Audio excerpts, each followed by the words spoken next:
some new people on here, some of our new additions, and hopefully we'll have more joining as we continue. But I'll go ahead and start. I'm Lisa Guthrie. I represent New Kent County on the CTAC, and I'll be serving as your chair this year. And I also serve as the executive director of the Virginia Transit Association. So all things public transportation. And I'd like to turn it over now to Sarah Erickson, who was our vice chair for the year, for introductions. Hey, I'm Sarah Erickson. I'm the vice chair for the year. Wait, what am I? I'm sorry. Well, just you're representing Richmond. Yeah, I'm representing Richmond, Virginia. Okay. All right. Sorry. Others, please step forward and introduce yourself and who you represent on CTAC. You talking about the new people or everybody? Everybody, yeah. Well, hey, I'm Bob Basham. I've been around, since Moses was around, but I represent Goochland now. All I'm right. Upton Martin, and I'm the CTAC representative representing Ashland. And I'm Don Root, and I'm the alternate rep for Ashland.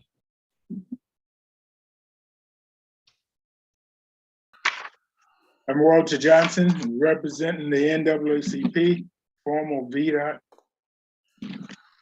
Okay. My name is Robert Powers, and I represent the great county of Powhatan. Hi, my name is Sarah Wiziger, and I represent the League of Women Voters. Okay. I'm And John I'm Kelly. Easter. I represent Chamber RVA, the Regional Chamber of Commerce. I'm Kelly Rowan, City of Richmond's Office of Equitable Transit and Mobility.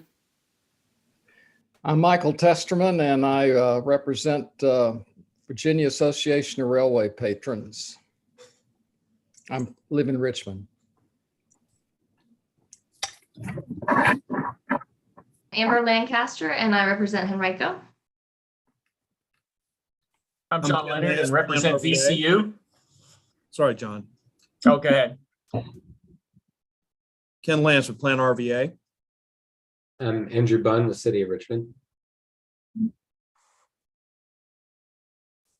I'm Janice Firestone with Plan RVA.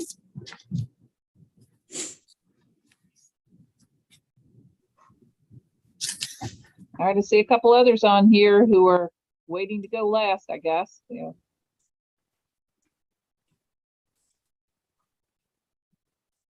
I'm John Hilligus from the Greater Washington Partnership, the guest here today. Okay, welcome. Welcome. Joe McAndrew here with the Greater Washington Partnership as well. Good to see friends.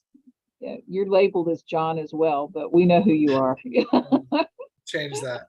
Yeah, yeah. Glad you could be here with us today. Yeah. Okay, is that everybody? Okay, so Janice, let that serve as our roll call, and if you could certify a quorum, please. Yes, we do have a quorum. Okay, thank you. All right, let's move to our approval of the minutes from the July 21st meeting. Everybody's had a chance to look at those. Are there any additions or corrections? Madam Chairman, I so move we accept the minutes. All right, it's been moved. Seconded. This is Upton Martin. All right, and seconded. All those in favor of approving the minutes as printed, say aye. Aye. Any opposed?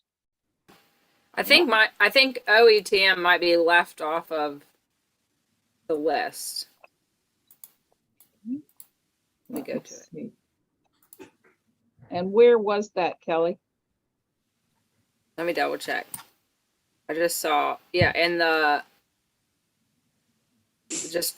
members and alternate. Oh no, I'm on there. Never mind. Lies. Okay. I just wasn't under City of Richmond. I'm separate. Okay. All right. You're a special category. Yeah, right. I've retract that. Okay. All right. So it's been moved and seconded, and we have voted. So let the minutes stand approved. All right. Let's now move to the agenda for today. Are there any other additions or amendments for today's agenda? All right, seeing none, we'll move to open public comment. Janice, are you aware of any individuals who have indicated they wish to be heard? Ma'am, we do not have anyone who has indicated they wish to speak, but we do have a new statement. It's included on the agenda, and the FOIA Council has recommended that we read that at each meeting. So if you would like, I'm happy to read it, or if you would like to, it's that statement under open public comment. All right, please feel free, Janice, to read All right. the public comment. This meeting is being held via Zoom. A link to the Zoom webinar where individuals may register to participate is posted at the top of this agenda. Members of the public are invited to submit public comments, either verbally or in writing. Written comments can be submitted through the Q&A or chat function on Zoom or to the email address at the top of the agenda. Written comments will be read aloud and summarized during the meeting when possible and will be included in the meeting minutes. Verbal comments will be taken at this time.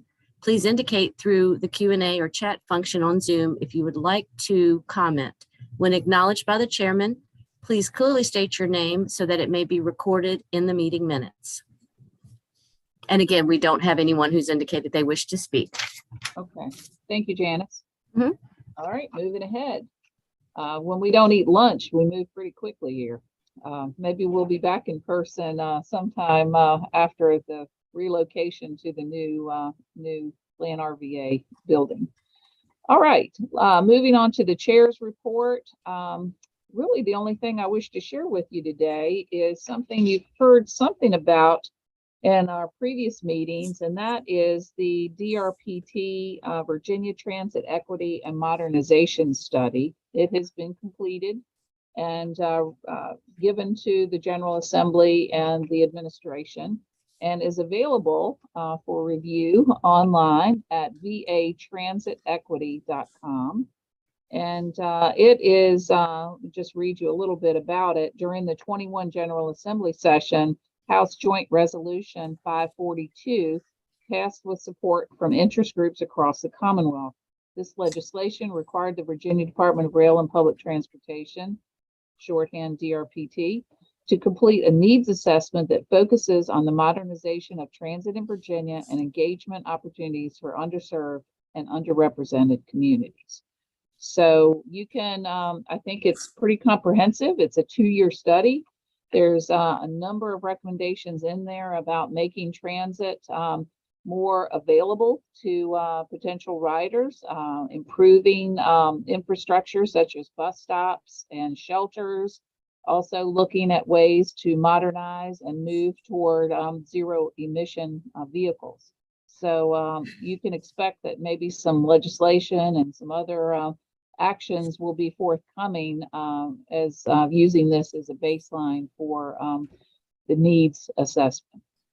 So again, that's vatransitequity.com. So I encourage you to take a look at it and become familiar with it. All right, at this point, we're going to move to the TPO updates. And do we have Chet with us today? Ken? Madam Chair, I don't believe he is on the call right now, but in his absence, I'll be glad to call the committee's attention to the report. The report can be found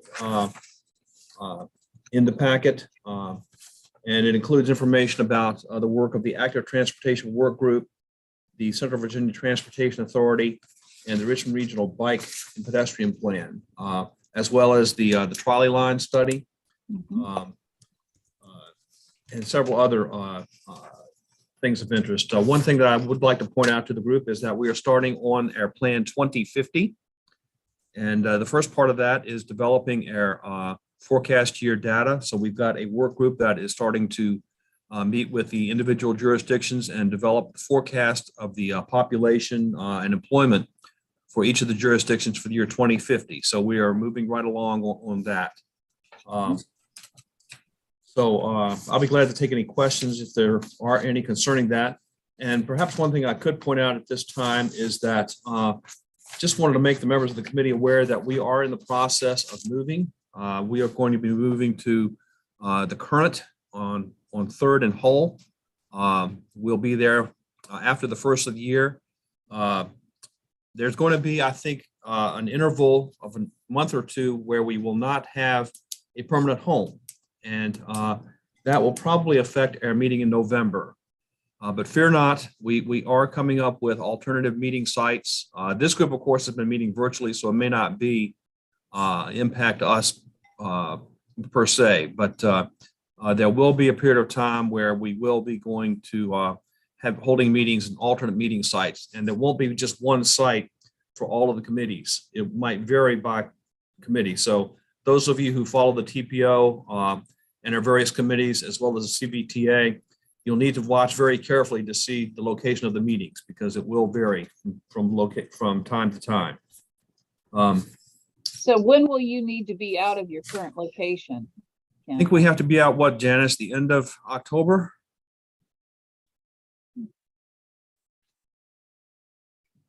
Actually going to be out the end of October, but I think our last in-person meeting here is going to be October 14th. I'm not sure with everything being moved, we actually may be working remotely from that point as well. Right. Okay. Well, I would expect that we would meet virtually. Maybe we could have an in-person meeting at the new location in the spring. That'd probably be a good plan, I think, and that would give us some time to get settled in. You know, and I think that this group has adapted very well to the virtual meetings. I know that we've missed the opportunities for face-to-face, but hopefully, as you say, after the first of the year, we can get back to that point. Okay. Well, thanks for that update. It sounds like a great new location, just over the bridge from downtown Richmond, and accessible by more transit routes. Yeah, it's a lot going on in that area. I noticed that I think it's Smart Growth or one of these groups is having a walking tour. I think this coming Saturday. Partnership for Smarter Growth. Yeah. Yeah. So much interest in what's happening over there. Lots of housing and redevelopment. So we will be right in the middle of that. Okay. Good thing. And we'll have a brand new building as well. Exciting. All right. Well, thank you for that, Ken. Madam Chair, may I ask a quick question? Certainly. This is John Easter. John. Ken, I don't know if this is a fair question to ask you, but you mentioned that the localities are doing population projections for, I think you said year 2050. Yes. Do you know in very broad terms what the process is by which they go about doing that? I'm just curious. I'm probably going to speak out of turn, so because I'm not closely involved with that, but I think usually there's like a control totals that are set, and then they kind of work back from that point. We use a lot of data from Weldon Cooper Center. You know, but I other than that, I don't know the details of the process, John. Okay, that's fine. Weldon Cooper gives me a good start. Yeah. To think about. Thank you. And we do have control totals and you know, they do come to consensus amongst the jurisdictions as to what the populations will be. And then it's the process of allocating that down to the various, what they call traffic analysis zones. Yeah. So it's a pretty long process. Wait, I used the term control totals. I'm not familiar with that. I think that there's a forecast that Weldon Cooper or somebody comes up with, like an overall figure, and everybody agrees that this is the forecasted figure. And then it's a question of how do you distribute that figure, say, amongst the various traffic zones within, say, Goochland or Hanover or Henrico. So do you think, does Weldon Cooper like break it down to the locality level and then it's a matter of allocating it beyond that? Or I believe that is the process. Okay. One thing I would like to say right now, if I could, is that one of the future topics that I have listed and I want to get to with this group right around the first of the year is how this group can be more involved in the development of Plan 2050. And hopefully, you know, when we have that presentation, we can get some more information on questions about things such as population and land use forecast. But I really do want to see if we can engage this group. I think we've got a good diverse an active group of people. And you all can help us in terms of outreach into the community and broadening our perspectives. So as part of that process, really want to engage this group that hopefully the pandemic will be behind us and we'll be able to do that in a more robust way. Thank you, Ken. Thank you. All right, and now for our presentations today. We're very excited to have Greater Washington Partnership with us today. Their area of service stretches from Baltimore to Richmond, and so we're glad to be a part of that. And we're going to hear from John Hildegrass and Joe McAndrew. So I don't know if you all have a PowerPoint or if you're ready to go, but we're anxious to hear what you have to say. Thank you. Thank you, Chair, and thank you to everybody here. We're happy to be partnering with many of the folks that are on the call here today, but also happy to share information and take questions as we go. Today, we're going to go ahead and cover who the partnership is, what we've been doing on regional mobility and infrastructure, and then dive into a few areas that we've really kind of focused in on that I think are relevant to the work in Central Virginia, and then open it up for questions and answers. So who is the partnership and what's the coverage that we focus on? We're focused on the super regional area stretching from Baltimore to Richmond, and at that scale, we believe that we have untapped resources if we can go ahead and connect the dots correctly.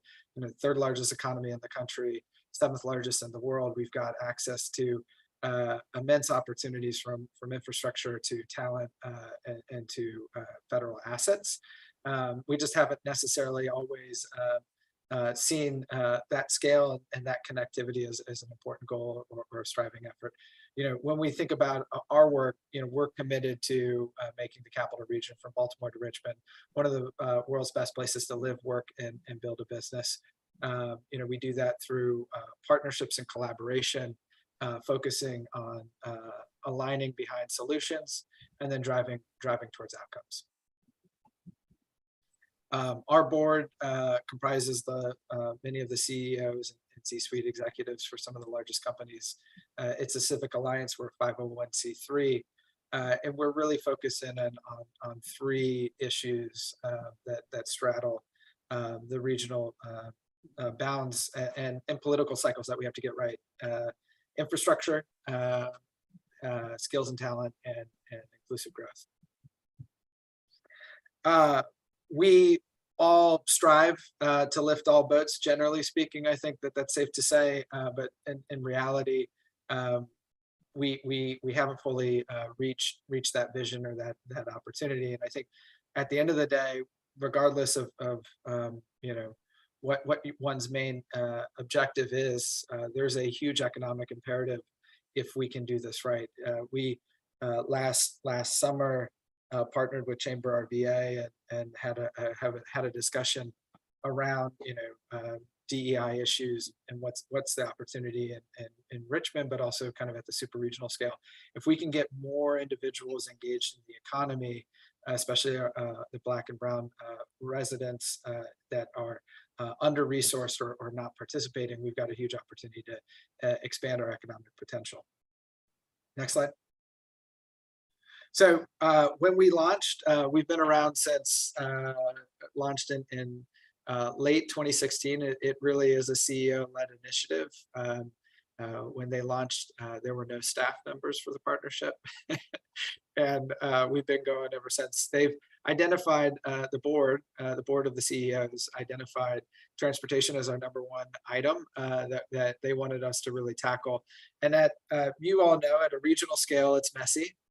Now try to do it at a super regional scale that straddles a few state borders and the federal government's main home. So we set out at that time to really kind of focus in on what are the key items that we've got to go ahead and try to get right at a surface transportation level to alleviate congestion, better connect residents and employers to jobs, talent, and opportunity. I'll just say many folks on the call, the chair, John Easter, invaluable from the beginning, and we appreciate the partnership that we've had since starting, helping us get grounded on background in terms of the plans that the TPO here had on the ground, and then also kind of where we could work together and partner to try to drive forward around transit, rail, and key infrastructure investments. We released this blueprint for regional mobility in 2018, and it is our best take of what we need to do as a region, and who are the kind of key actors that need to be working together to unlock that opportunity. There's been a lot of things that have happened since 2018. For a short bit, we solved congestion, which I think was the #1 item that all of our board members wanted us to tackle, right? The pandemic might have helped on that one, but we solved congestion. We've done a lot of good work working with many partners here today to create the Central Virginia Transportation Authority, and lifted up and supported various efforts along the way. I'm going to hand it over. I believe the next slide, John, is a bit of our work. I lead our government relations and policy work, as well as oversee our infrastructure effort. John Hilligus is an ace who's really helped us do a lot of the work that we're doing today. So I want to have him go ahead and walk through some of this work, especially the BRT study that we've been up to. Wonderful. Thanks, Joe. So I'm going to go through some of our work, including the Rail Vision and the BRT study that we did in more depth, but just some of our other recent partnership work that you may have seen during the pandemic. We kind of focused on trying to survey the business and employer community around the capital region and provide some data on what is happening in terms of COVID, in terms of the return to work, and what some of those impacts might be on the region. And then a longstanding component of our work is working with partners in their respective metro areas to focus on bringing the business community's voice to public transit conversations, because employers are essential to ensuring the future success and funding of transit, and transit is essential to their success as well. So we work closely with partners in the Washington area on a suite of activities related to the Metro Now Coalition. And this summer we partnered with the Greater Baltimore Committee and are working on an effort to advance a strategy around how the Baltimore region can advance and take advantage of the opportunities with the Infrastructure Investment and Jobs Act to expand its transit system. And I'll come back to that in a little bit. But just to give you kind of a high level overview of some of the work in the infrastructure space, in early 2021, or maybe it was late 2020, we released the Capital Region Rail Vision, which was an effort to bring together leaders and technical experts from across the capital region to really create a unified vision, a 25-year vision for what regional rail service could look like for the region, and what that would mean for the region if we have kind of a more integrated system that connects Baltimore to DC and Richmond with better service, more frequent service on our rail networks. Of course, that includes MARC in Maryland, but also VRE and Amtrak in that serves the Northeast Corridor.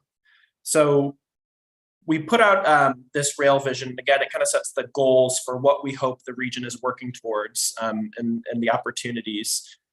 So VRE is, of course, the big player in Virginia and Northern Virginia, but we also worked closely with Amtrak as well. And Virginia has really been, I would say, maybe leading the charge on this with the Transforming Rail in Virginia program, which many of you probably know has helped to already they've been expanding back from Richmond yesterday,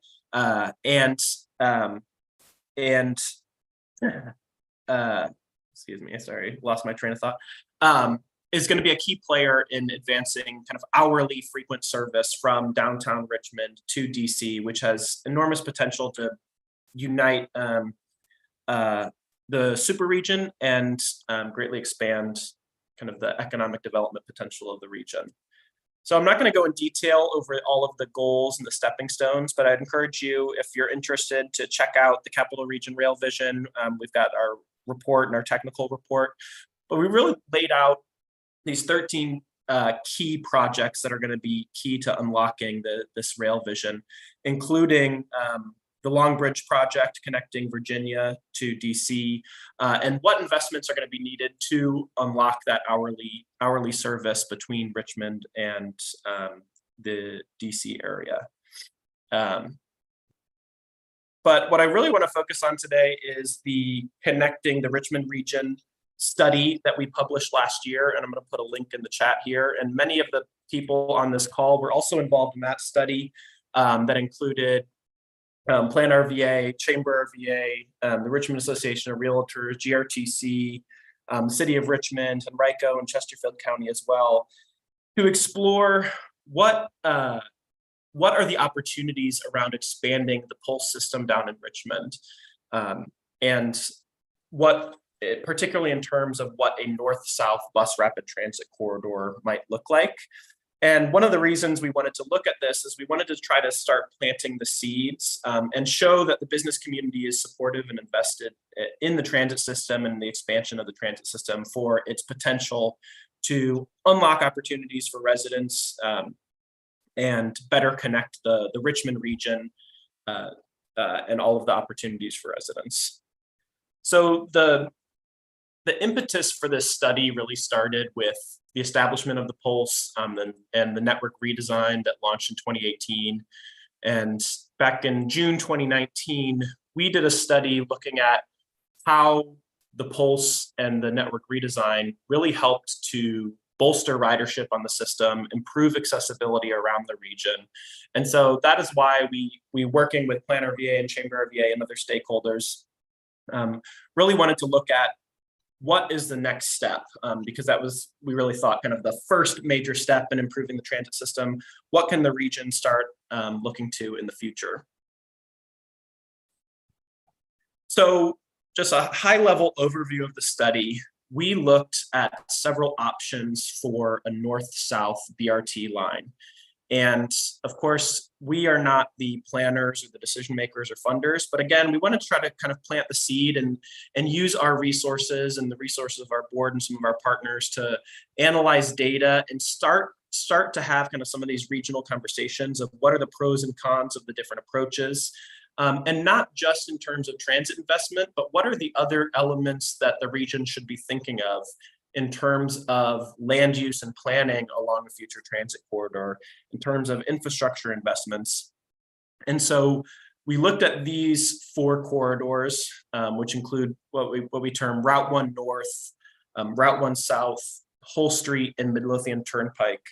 And we took kind of a deep dive into the data and into the research to try to lay out some recommendations and ideas for how we can jumpstart the planning around this major transportation investment, which, as you all know, any sort of major project can take years, if not a decade or more, to really go from concept to design and then through to construction and operations. So this is just a screenshot of some of the examples in the report. We kind of, again, took a deep dive on each of the corridors. We also went down and worked with RVA Rapid Transit to interview bus riders on both on the Pulse and on other routes along the potential corridors to get a better understanding of what were their concerns, what were their wants in terms of expanding the bus system. And so, again, I'm not going to go through details on each of these corridors, but there are definitely pros and cons to each of these corridor options. And I think that is demonstrated by the progress we've seen since we put out this report in terms of Chesterfield County and the City of Richmond actually starting to advance better transit service on some of these corridors and figure out. So for example, Chesterfield County is actually for the first time looking at launching a pilot bus service next fall to provide bus service along Midlothian Turnpike, which is a huge opportunity, especially given that Midlothian Turnpike was actually the corridor we saw that had the most jobs near the corridor. And so it's a huge opportunity for residents in Chesterfield County and in the city of Richmond and in Henrico County to have better access to those opportunities, and a huge opportunity for those businesses as well. And I also mentioned that, we weren't just looking at transit and the transportation infrastructure, which is huge, but how can the region start thinking about what are the land use and zoning questions that they should be thinking about around these corridors, and how do they make sure that this transit investment is coupled with activities to make sure that there are more affordable housing opportunities and more spaces for commercial business space along the corridor as well. And so we're also very excited this summer to see the city of Richmond actually start to look at rezoning opportunities along each of these 3 corridors in the city, which is going to be a huge, is going to be something that is going to be huge and potentially transformational, especially if coupled with better transit infrastructure along the corridor. So we are very excited by the opportunities around a north-south BRT. And also our board is very excited about our opportunities around the BRT. Earlier this year, Bob Blue and Greta Harris, who are on our board, commented in the Richmond Times-Dispatch about kind of the importance of this transit investment and continued investment in our transit system to unlock the potential for inclusive growth.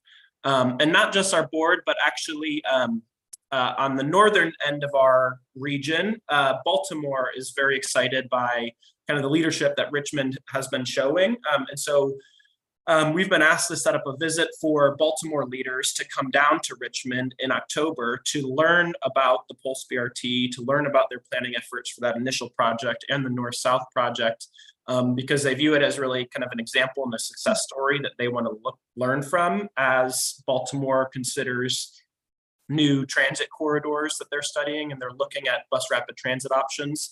And they want to get a better sense of what that actually looks like in practice because they don't have one in the region. And what are the opportunities around economic and community development. So we are bringing down a small group of business, civic, and elected leaders to learn from you guys about what are the pros and cons and what are the things that they should take into consideration as they're planning transit expansion up in Baltimore. So with that, I'm sorry I'm a little congested here, but well, I'm going to stop here and pull down the screen, but we would love any and all questions you might have about our work, about our priorities, and I'll let Joe chime in here with some additional thoughts.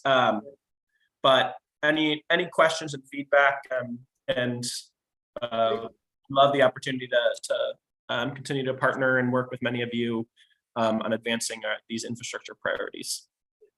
Can I take, before we hand it over, 2 items that I think I just want to highlight. One, we did the North-South study to try to help align focus on what the opportunity is if we can look at expanding the BRT line. I think John highlighted two moves that the city and the county have made, which is positive. But the big move is really actually identifying alignment across the 3 jurisdictions and moving it forward. DRPT has funded GRTC to do that alignment study. It's a $1 million study.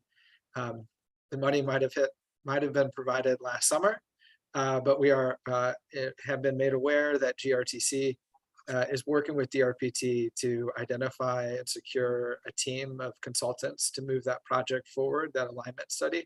So knock on wood, that alignment study should launch before the end of the year. And that's something I think, this group, we'd love to work with you all and others to, push it forward and get a determinative route if there is one. And then the other one, I'll just say, we are bullish on Virginia's rail vision.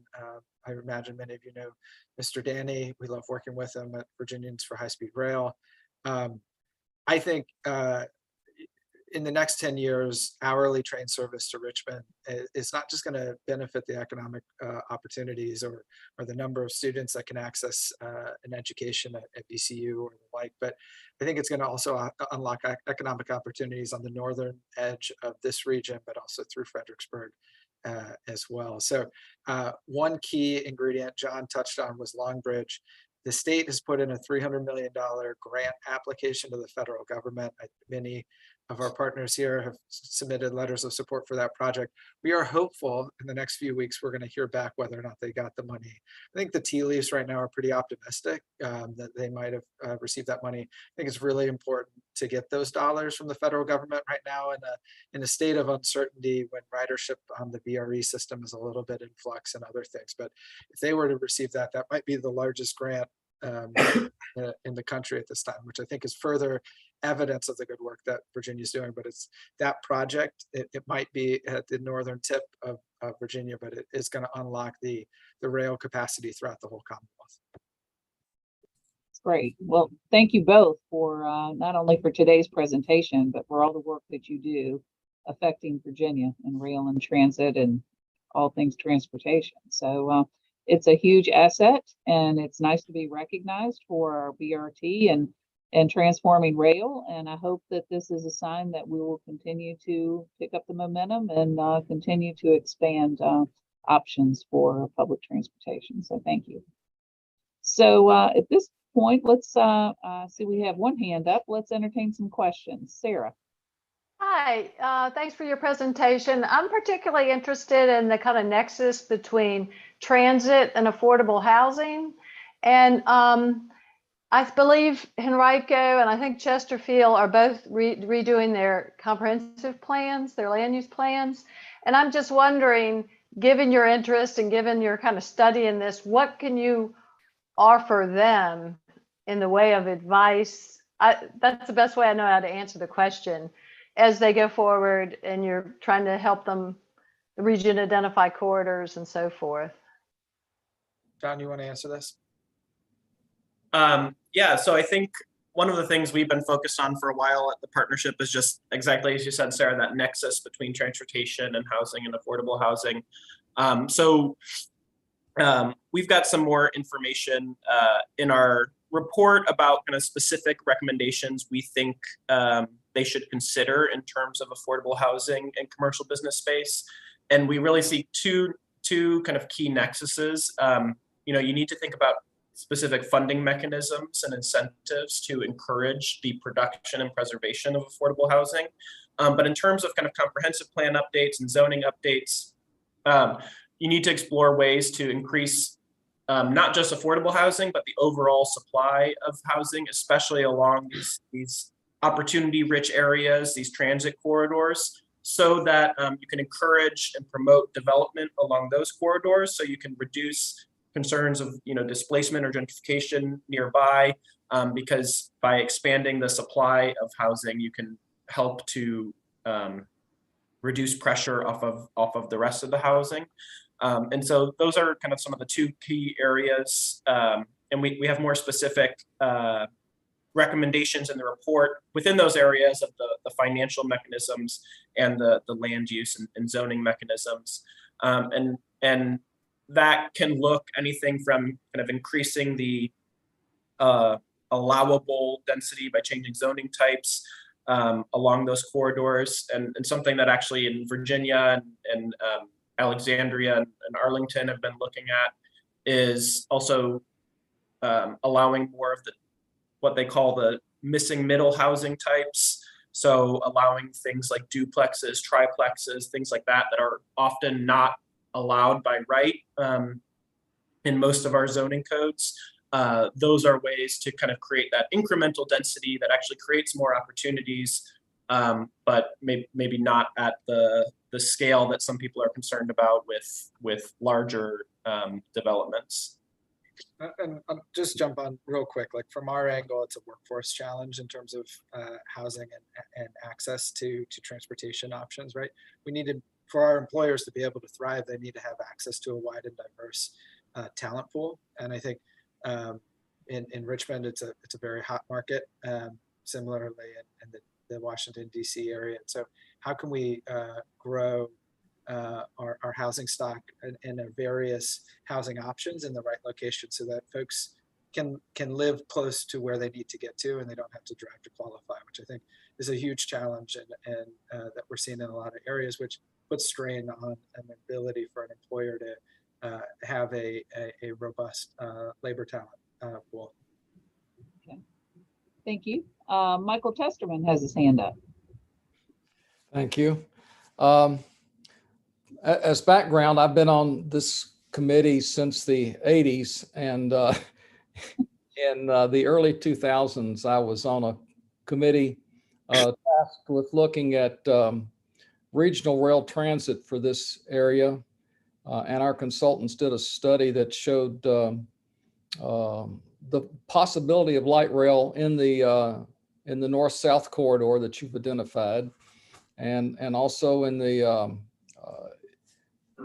east-west corridor, starting from downtown Richmond and out to Midlothian.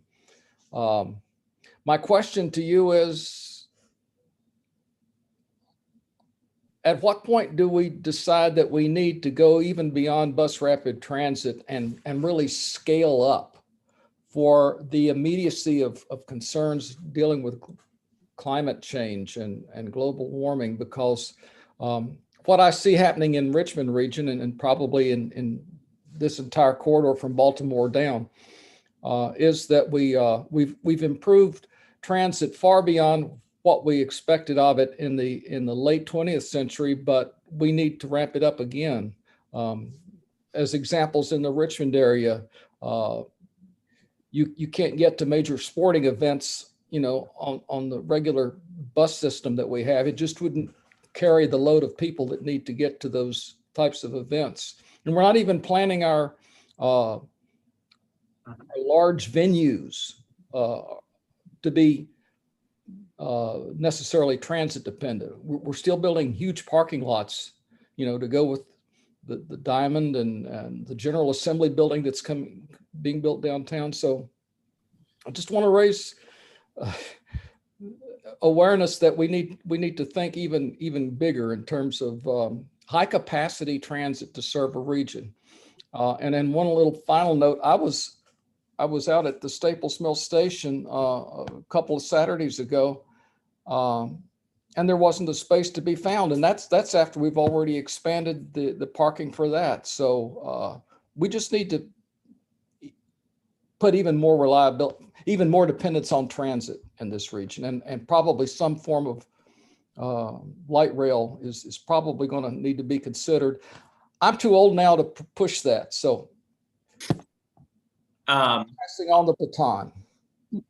Yeah, I can respond a little, and then Joe, if you want to chime in. But we, in terms of the study, we did look and consider a little bit about bus rapid transit and alignment. We weren't focused on the type of transit, but what we've seen in our studies and our research is that irregardless of mode, the most important things are the kind of frequency, speed, and reliability of the transit service. So whether it's a bus or a light rail, obviously light rail has higher capacity than bus. And so especially in more dense communities, light rail can be more effective.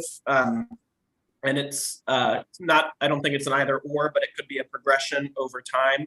But in terms of kind of the frequency, speed, and reliability, we also look at kind of the cost and the speed of actually developing the transit. And just kind of a key kind of like factoid, I think when we looked at the Richmond BRT, the pole system, it was something in the realm of $8 million per mile to construct, which when you compare that to the Purple Line, which is a light rail project that's being built in the Washington area, that is costing $500 million per mile to construct. And so just the scale and the magnitude of what can be done in the immediate term in terms of improving access to jobs and opportunities, we found in the immediate term, bus rapid transit has huge potential to actually provide that speed, reliability, and frequency to better connect the workforce, to better connect residents around the region. Yeah, and maybe putting a bow on it, Mr. Testament, going back to what Sarah's question was, is many transportation challenges are a land use challenge, right? And vice versa. And so I think looking at them one and the same, and unfortunately, oftentimes our dollars don't flow that way, for whether it be federal or state, and the economic productivity, of matching those up is important. I think you've been at it a long time, I will say, from our vantage point, we've been around for about 5 or 6 years, but there's real momentum in the work that's being done in Richmond, and I think hats off to everybody here. I think, working together, we can hopefully accelerate that pace of change. Thank you. I see 2 more hands up, Ken, and after Ken, Andrew, and then we'll wrap this up. So Ken. Thank you. Joe and John, in looking at some of your the work that you had done, I did find a reference to some calculations and analysis that you had done in terms of the economic benefits of completing, I think it was the Trails Network in the Baltimore area. And my question is, have you done similar work, or do you have plans to do similar work in terms of, calculating the economic benefits of, say, completing a BRT system here in Richmond? I will answer that question for us. We'd be glad to do it, if called upon. And we would naturally maybe call upon our friends at Plan RVA, DRPT, and Chamber RVA to see what resources are there, what aren't. We did look at the economic impact of the existing pulse line, and I think there was notable gain. And I think, when you look at the development at the Diamond District, it's going to only continue to grow. But the study that we did was a little bit maybe in its infancy, COVID impacts, et cetera. So I think that there was sizable gain, and there's more to be had as well. But, I'll just say we'd be glad to look at it and partner with folks if that is a question that is worthwhile exploring.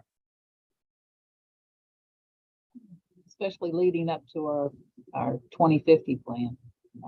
Thank you. All right, Andrew. Yes, this is should be very quick. I'm just curious what consideration you've given to the opportunity BRT kind of provides for more effective park and ride systems. I know that there's opportunity to kind of move parking outside of an urban area if you have rapid transit moving into it. And I was curious if that's one of the modes or intermodal facilities that you've been considering when looking at these routes and more, I guess, longer BRT sections. Yeah, we won't get into a downtown transfer center, but but efficient, frequent grid-like transit can solve for a lot of the need for a transfer or parking center downtown. I will hand it over to John on the park and ride opportunities, but I think it's a real opportunity if again, going back to the core functions of frequent and reliable. But yeah, so in this study, we did not look particularly at parking center or park and ride lots on the corridor because we were not getting into the nitty gritty of where things would actually go, but that was a key focus of discussion and conversations in GRTC and in our kind of advisory committees. That's something that GRTC and different regional players want to think about as part of a BRT system, especially on the kind of ends of it of how they can allow people to park to use the system who are coming in from where it essentially stops. Okay. Thank you. All right. Does that answer your question, Andrew? Absolutely, yes. Okay, thank you. And thank you to both John and Joe for helping us today, and I think really educating us about all the different aspects of what we need to think about going into this 2050 plan. And we've had the benefit of learning a lot that maybe we'll be in a position to offer some recommendations to the policy board as we move forward.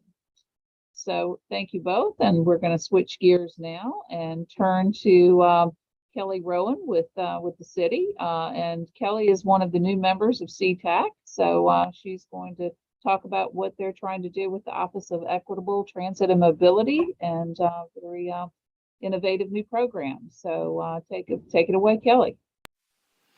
Sure. Yeah. Thanks, Lisa. And thanks, John and Joe, too, for your presentation and for lighting the fire under everybody to get some momentum behind North-South BRT. So I appreciate that.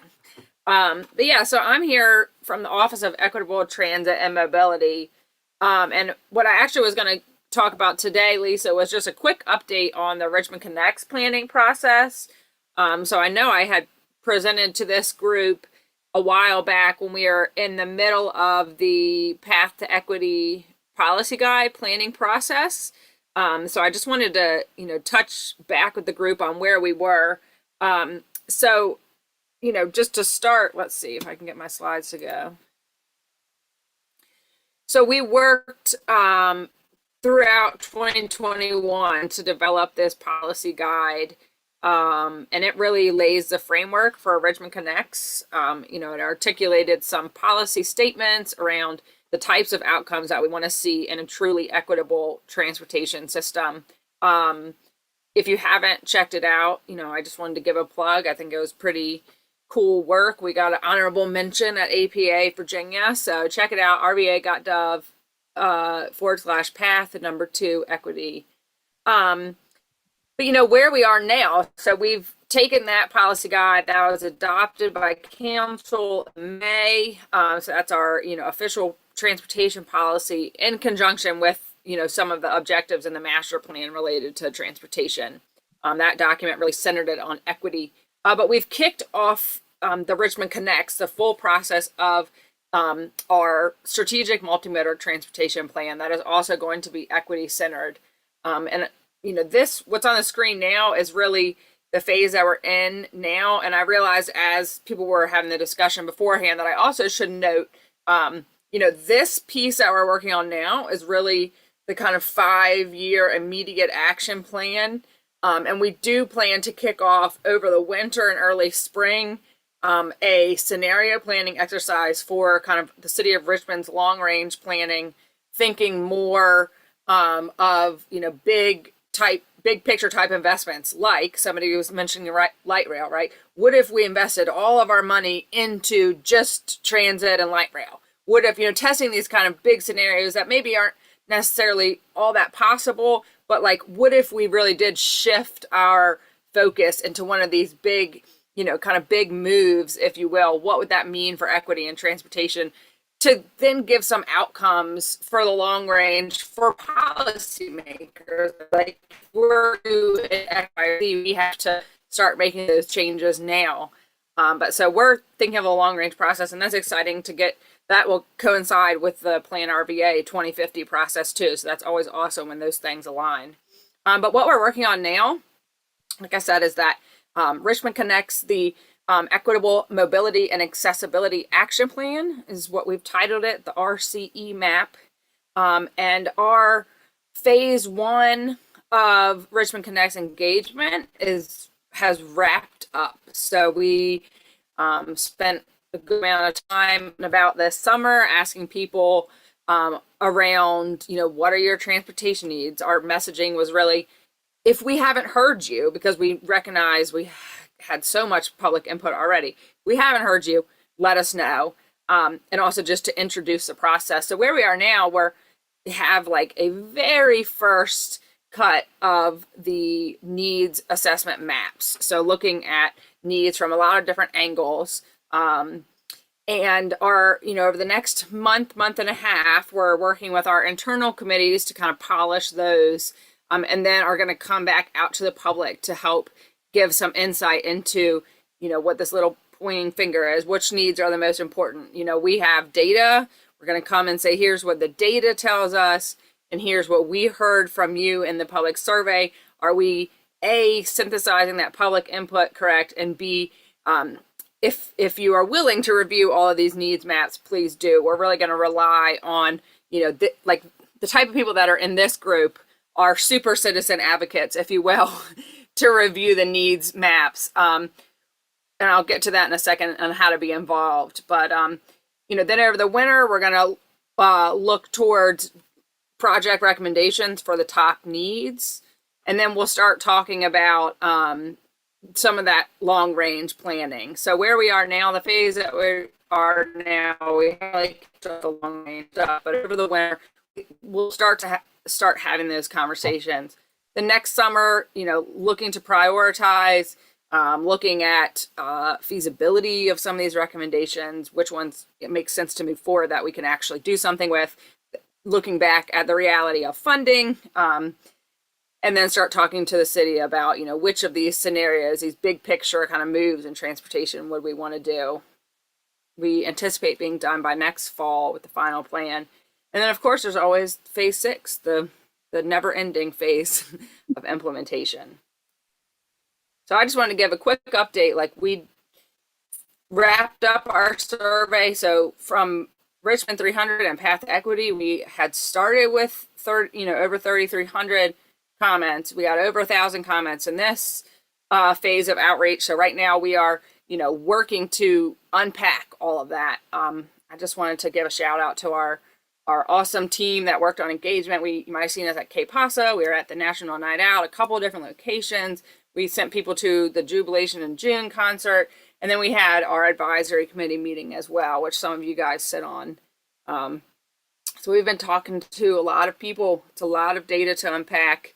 Luckily, we have a team of city staff and consultants that are all working to unpack, what does this mean, and translate all of those 4,000 little dots into something that's intelligible. So next time we'll talk about that, but I just wanted to touch base and let this group know that, that first round of outreach, if you aren't involved yet, you can go to rvaconnects.com and sign up for our mailing list, our email list. That way you'll get notified about anytime we're going to be out. You can look at that map that was up there, and some of the planners on this call might be interested too. The comments weren't just within the city bounds; they were in the whole region. But you can interact with all that data that's in that portal. That's still online. You can't add anything else to it, but you can look at it. And then I do want to extend invitation to anyone that isn't already invited to our advisory committee. Those are open to the public for anybody that is really gung-ho on transportation. They're more than welcome to come to the advisory committee meeting. This one will be October 18th from 9:30 to 11 a.m. Main Street Station. If you're going to come, if you email me, that'll be great, so I can get you a name tag printed and make sure there's coffee for you. And then we also are standing up our group of several paid focus groups. So I also wanted to put that on everyone's radar if anyone's interested themselves or maybe knows a really vocal citizen. And especially for citizens that represent some of our more marginalized communities, as people that aren't typically involved in the planning process, is really who we're targeting with a lot of these focus groups. People that we have a harder time talking to, and people that don't have an hour to spend taking a super in-depth survey looking at 11 maps. We're going to say, hey, join this focus group, kind of represent, your neighborhood, and hopefully get a little bit of a better sense of the nuanced needs, transportation needs of those groups of people, and have them reflect on the maps and make sure that what our perspective of the data says, drives with what they feel are the true needs of the city. So those are all ways that you can get involved. And then, of course, our Facebook, the City of Richmond Facebook, we're tapped into that. So we share, when we're going to be out in the community on that page. And we did, we've done little short video info sessions. So we did one kicking off Richmond Connects already. But, stay tuned to that page, especially if you're looking for more digestible sound bites, because we usually try and do, 3 to 5 minute max things on the Facebook page. So that's all. I just wanted to, throw that out there, give an update where that planning process is, and hope to, get everyone's assistance and, getting involved. Okay, thank you, Kelly. Y'all done a good deal of work. I remember when you got started with Tacos for Transit last year. So you've come a long way in developing a body of work here that you can go forward with. I think another benefit of the work that you've done is not only the content that you've accumulated, but some lessons about community engagement and how to bring in people to be a part of the decision making that aren't typically involved. I think your focus on making it worthwhile for people to participate, because recognizing that their time is valuable and having paid focus groups, as well as some other lessons about how to involve the people who need public transportation the most. So anyway, thank you for that. And we may be calling upon you on some other lessons learned as CTAC and the policy board move forward with the 2050 plan. So, Yeah, I would say we are always learning. Any questions for Kelly?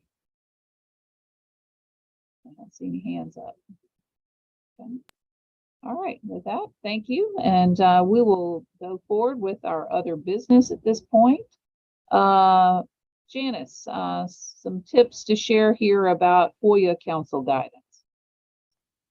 Sam, we just have a couple little updates, and it's mainly reminders. The FOIA Council has put out a new set of requirements that deal with electronic meetings that are being held under a declared state of emergency, which is what we are under now through the city of Richmond's declaration.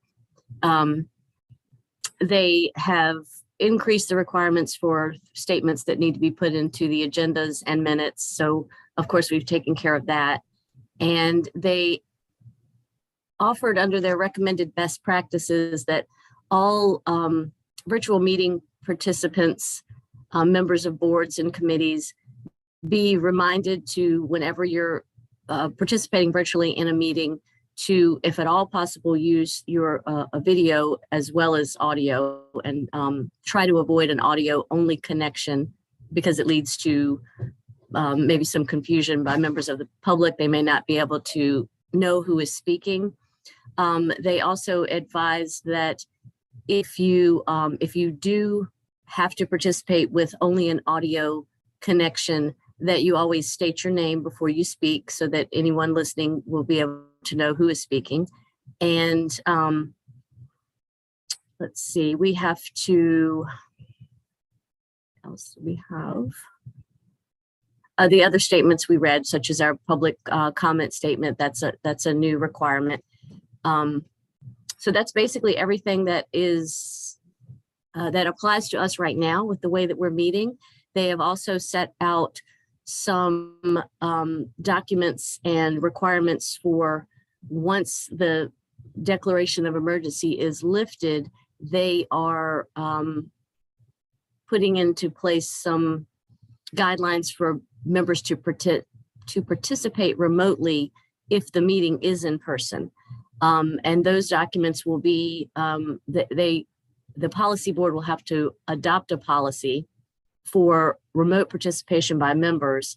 And there is also a policy document that will be adopted for all virtual public meetings, meaning that groups can have a certain number of virtual meetings, regardless of a declaration of emergency. But there are a lot of specifics that have to be followed in order for that to be authorized. So mainly wanted to give you an update on just those reminders, and let you know that the minutes and agendas may look a little different based on the new guidelines, and also let you know that policies are going to be coming under the TPO policy board, and they will also apply to CTAC, and we will be sharing those once they're adopted by the policy board. And when we get to that point, of course, we'll make sure that everybody is aware of what our allowances and requirements are for virtual participation and potentially all virtual meetings. Okay, thank you. You're welcome. We've kind of lost track of the fact that we're still under some emergency guidelines at this point. Yes, we are. We're still operating under that, and our agendas now have to state that this meeting is authorized to be held virtually through that. I've actually got a link to the Richmond resolution on the city website, and so that's going to be on all of our agendas now. Okay, all right. Thank you for that. Madam Chair, can I ask Janice a question? Yes. I'm not sure that I'm signing into these things in the most efficient way. Can you just go over what the process is for us getting registered to participate by Zoom, getting the link, and what works most efficiently from your standpoint? I think the way everybody has been doing it is working fine. The way you come across on my registration list is it's your first and last name as well as your email. So I'm aware of, who you are and who you're representing. When we send out the agenda, we also send a link to the Zoom webinar. You can either register at that point. It doesn't really matter to me. Sometimes I look to see how many participants we have registered in advance, but it's not a requirement. You can also register as you're getting ready to join the webinar the day of the meeting. And then maybe and your afterwards, question, is you convert them, people who sign in, to panelists if they're committee members. yes, you join as an attendee, and you'll get I know you see the little box that pops up that says the host would like to promote you to panelist. That allows you to be able to speak. If we have members of the public who are just watching, then they stay in the attendee category. So yeah, just the way you've been doing it, it works great. If anybody has any questions or if there's any confusion, we'll be happy to try to offer any more clarification if we can. Yeah, I guess my only thing is I always get to the meeting and I'm signed in 2 minutes ahead of time and then realize, oh, I don't have a link that's going to put me in directly. I have to go register, then I have to do that, and then you have to promote me. And I'm like, am I doing this the most efficient way? I don't know whether there's a way to establish the panelists as the people who actually serve on the committee up front, so we don't have to go through that, so we get like a panelist link or something like that. But if there's not, as long as I'm not making it more difficult for you, I always manage to stumble through it and figure it out. So no, you're not. The only other way we could do it would be to have a Zoom meeting rather than a webinar, and then it would eliminate that process. But that also eliminates the option for members of the public to be able to submit public comment through the webinar, and we want that to be something that we offer. So by having a webinar, I can move panelists over, allow them to speak, and then attendees can request to speak or can submit their comments through the chat. when I set up panel discussions using Zoom webinar, I believe I'm able to get a separate link for panelists than I get for members of the public, and the members of the public can view everything, but they don't come on camera automatically or anything like that. So I think there may be a process that would make it a little simpler, but this is working. I just wanted to make sure I wasn't making it more difficult for you than I needed to. Thank you. No, not at all. All right, thank you for that. Let's take a look at our future meeting topics. Ken, you want to talk about November on the Port Authority and resiliency planning? Yes, Madam Chair. For November, what I anticipate would be presentations around some of the logistics and supply chain issues that have come up.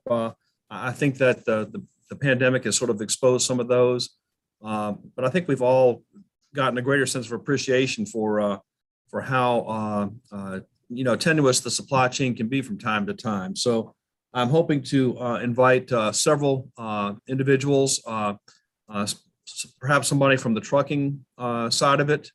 Would also like to have somebody from the warehouse and logistics side of things, and maybe even somebody from the Port Authority, just to talk about how all of these things have been impacted by not only the pandemic, but also just the increase in e-commerce and how that has really changed the way that goods tend to flow these days.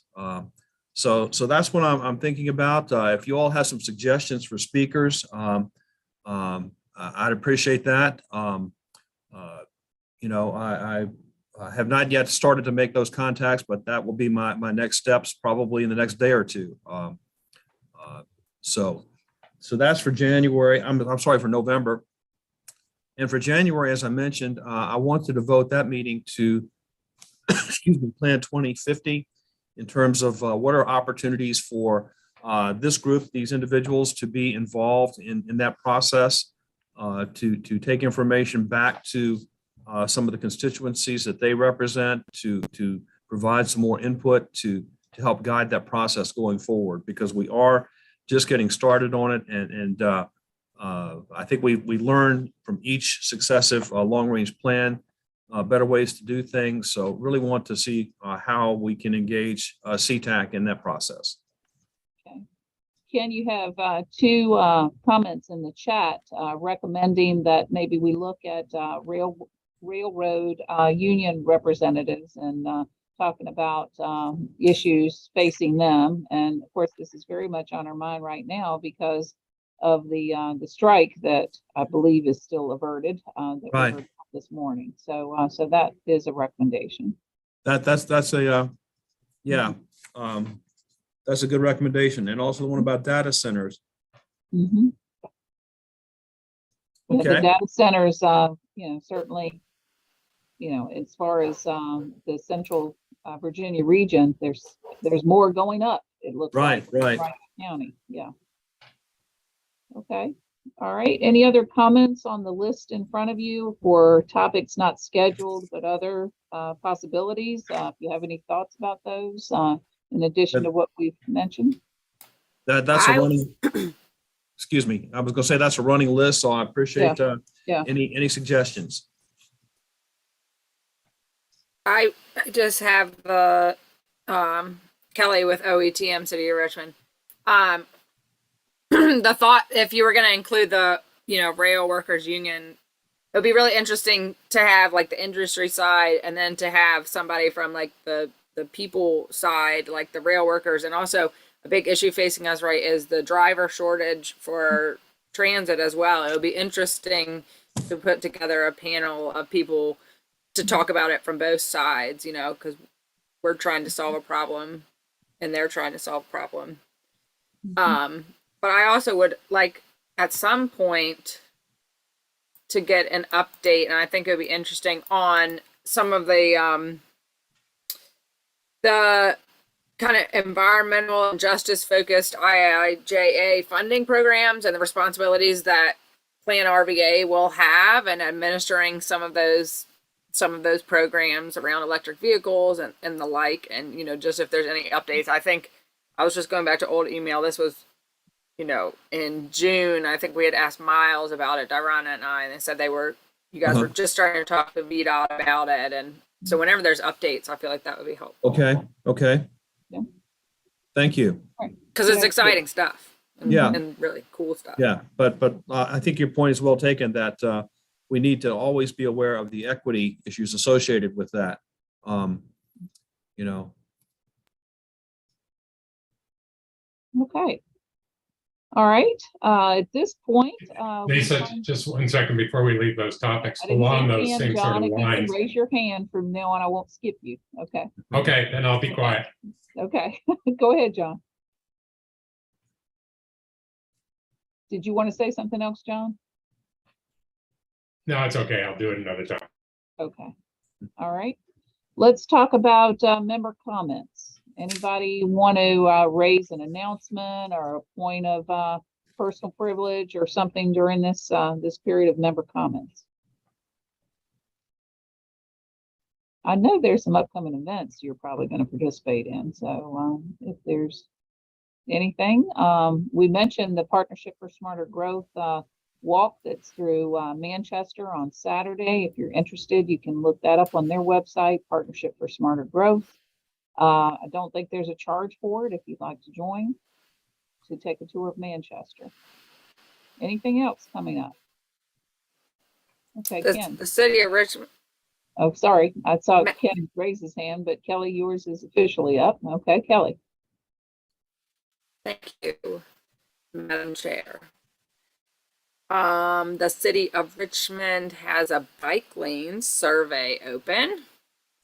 It's a second round of soliciting feedback on a handful of bike lanes that will coincide with some repaving. So that's on the City of Richmond Facebook. And then I'll also just throw the plug in again. October 18th is the Richmond Connects Advisory Committee meeting at Main Street Station at 9:30 in the morning. Okay. Thank Ken. Did you have something else to add, Ken? Oh, yes, Lisa. On Friday, September the 30th, there is a Shared Values and Action Summit down at the Dominion Energy Center. I don't have a link for that right here in front of me, but maybe we could send one out, Janice. It's a program that may be of interest. Okay. All right. And Sarah, did you have something to announce? Or I saw something pop up in the chat. Right. It's gotta. So the League of Women Voters is doing another forum on affordable housing and zoning.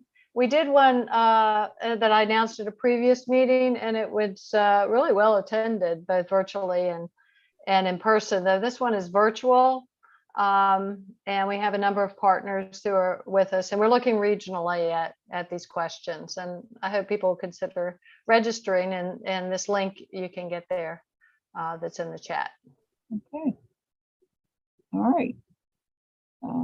I don't see any other hands, so I think that's it for announcements. Please mark your calendar for the next meeting, November 17th. It will again be a virtual meeting. So anyway, we will hopefully have some good speakers here from the ports and the railroads or whatever Ken can line up for us. And continue to send any other suggestions you have to Ken if something occurs to you after the meeting today. With that, no other business. I hope everybody enjoys a beautiful rest of your day and weekend coming up. And until we meet again, thanks for participating. Okay. Thanks, Bye-bye. Lisa.